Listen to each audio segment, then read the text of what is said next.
একটি কবিতা লেখা হবে, তার জন্য অপেক্ষার উত্তেজনা নিয়ে। লক্ষ লক্ষ উন্মত্ত অধীর ব্যাকুল বিদ্রোহী শ্রোতা বসে আছে ভোর থেকে।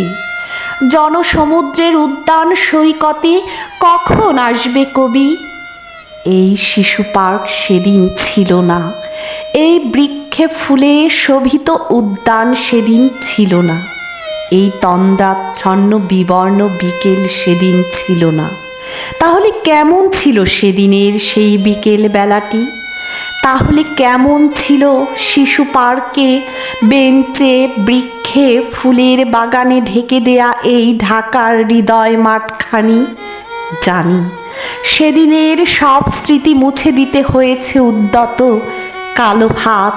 তাই দেখি কবিহীন এই বিমুখ প্রান্তরে আজ কবির বিরুদ্ধে কবি, মাঠের বিরুদ্ধে মাঠ, বিকেলের বিরুদ্ধে বিকেল, উদ্যানের বিরুদ্ধে উদ্যান, মার্চের বিরুদ্ধে মার্চ।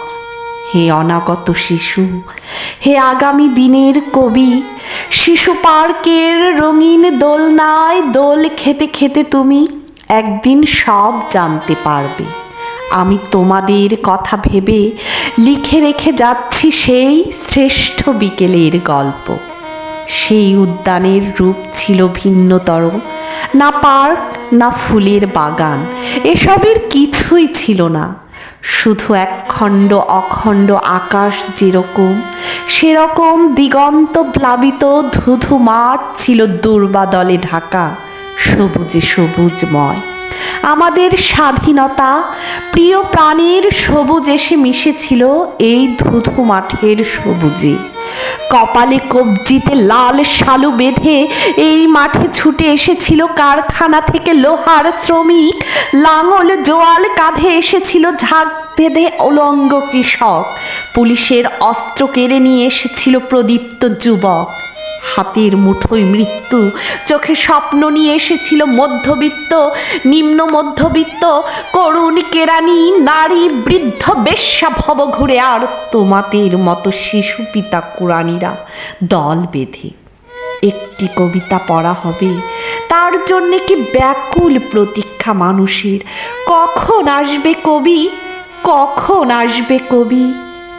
শত বছরের শত সংগ্রাম শেষে রবীন্দ্রনাথের মতো দৃপ্ত পায়ে হেঁটে অতঃপর কবি এসে জনতার মঞ্চে দাঁড়ালেন।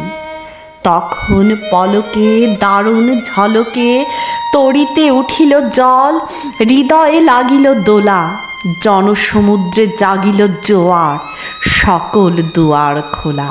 কে রোধে তাহার বজ্রকণ্ঠ বাণী? গণসূর্যের মঞ্চ কাঁপিয়ে কবি শোনালেন তার অমর কবিতাখানি। এবারের সংগ্রাম আমাদের মুক্তির সংগ্রাম, এবারের সংগ্রাম স্বাধীনতার সংগ্রাম।